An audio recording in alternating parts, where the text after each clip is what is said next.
Today we find out what in the world went wrong with the world's most powerful smartphone. I was just minding my own business, bending it in half, when it actually bent in half.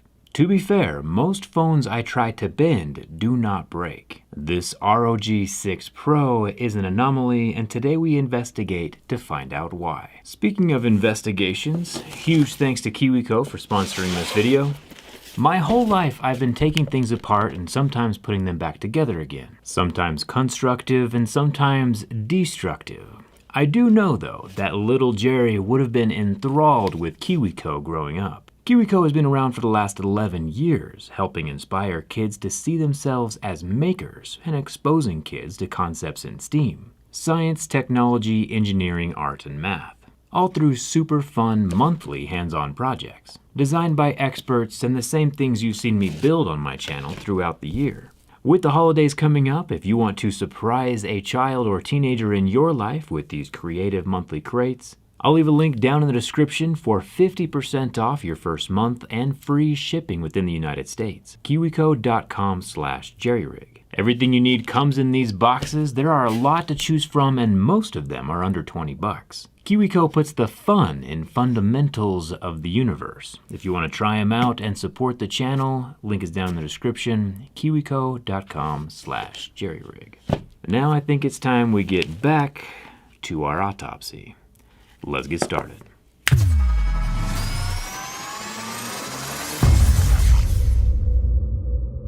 In front of us we have the durability tested ROG Phone 6 Pro with the predecessor from last year, the ROG Phone 5 Ultimate, both of which failed my durability test catastrophically. Come on, Asus.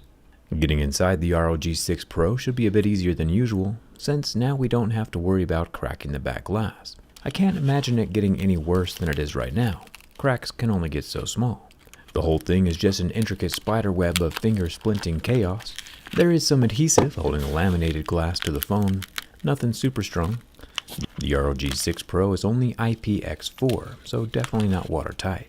Here we get our first glimpse of the 2-inch rear display ribbon cable, as well as the 2 gold contacts for the NFC pad, which is also glued to the back glass.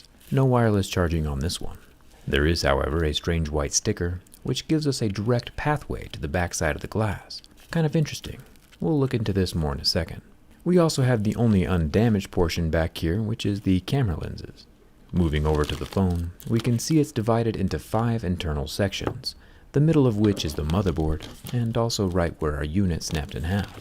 At the USB-C accessory port and the power button, both placed right in the middle of the frame. There is an extremely strange pass-through chamber, a hole that goes directly from the back glass all the way through the phone to the vapor chamber behind the screen. However, I don't think this cavity's existence would cause any structural issues by itself. I think the biggest culprit is still the USB-C and power button holes, since they both remove structure from the frame at a critical point. But it'll still be interesting to explore this hole more thoroughly. The ROG Phone 5 Ultimate does not seem to have one. I'll remove 4 screws surrounding the motherboard so we can take off the metal plate. Then I'll pop off some of the upper extension ribbons just like a little Lego. Also, I didn't know this yet, but there are additional ribbon cables attached to the underside of the motherboard that are screwed in under metal brackets. Apparently, if you do this for real and actually care about the phone functioning afterward, you should remove the upper and lower section of the phone hardware on either side of the battery to flip the motherboard over and get access to those screws before yoinking the ribbons. Or, you know, if it's already broke, yoink away. With the motherboard out, we see it's dual stacked, just like on the iPhones.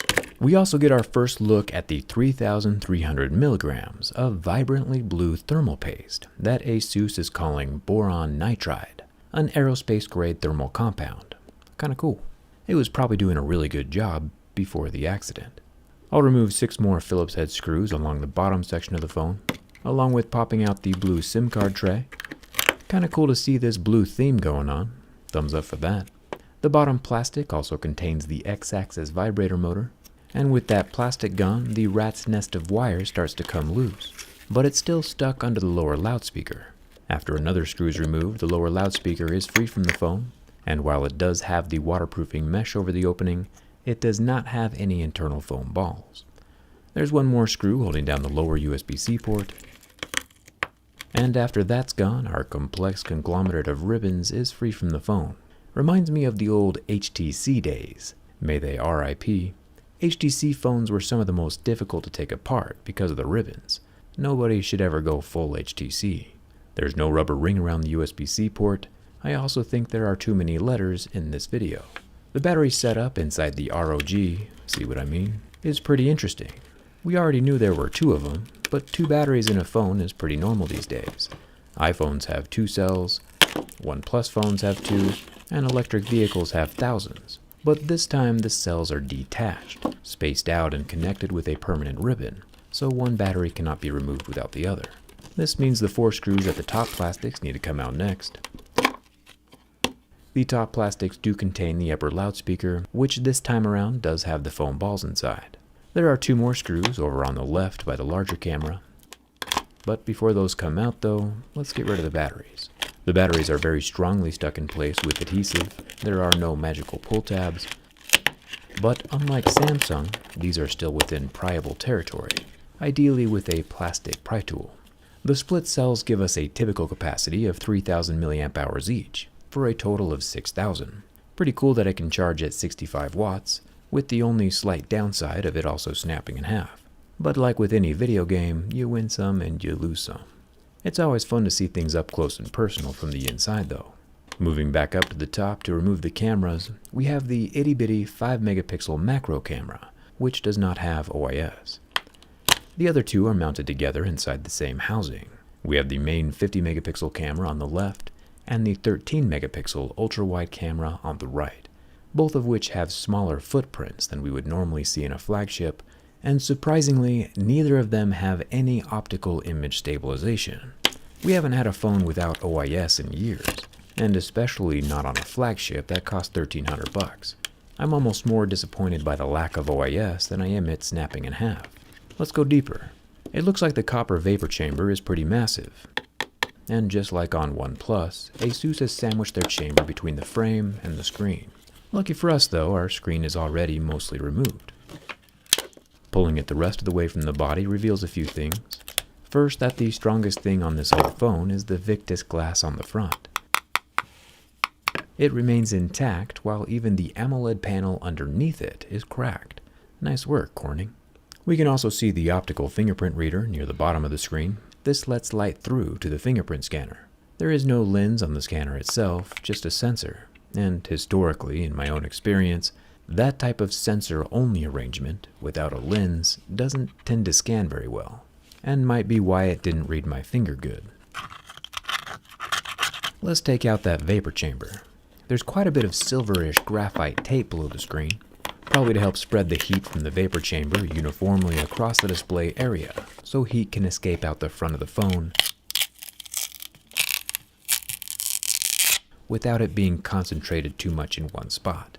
With the chamber out, we find a white sticker that directly correlates with the cavity we found earlier. I wonder if this cavity is ROG sticking with its historical roots and providing a pathway for heat to escape out through the back glass, even if there aren't any physical vents this time around. The thermoelectric cooler would also not sit over this cavity, so it's a rather interesting arrangement and an interesting placement. Let me know what you think it's for down in the comments. The plastic tunnel walls also do not have any LEDs inside, so it really does just appear to be a conduit from the vapor chamber to the rear of the phone. Speaking of vapor chamber, I seem to have grabbed it in the wrong spot and smurfed my thumb. Sometimes when we open these up, we can see actual liquid inside before it evaporates. Initially, I don't see any moisture, which isn't a big deal. There's such a small amount in here it could easily evaporate between the time I slice it and the time I peel it back. But with a larger cut lengthwise through the chamber, we do see some really small droplets. Pretty cool. The processor, back when it was alive, would warm up the droplets, which mist away into the far edges of the chamber, only to get wicked back again through the copper mesh as they cooled down to repeat the process. It's like a water cycle in a tiny ecosystem without the ecosystem. Kind of like Earth in 50 years. I mean, it's a pretty cool phone, minus the bending in half part.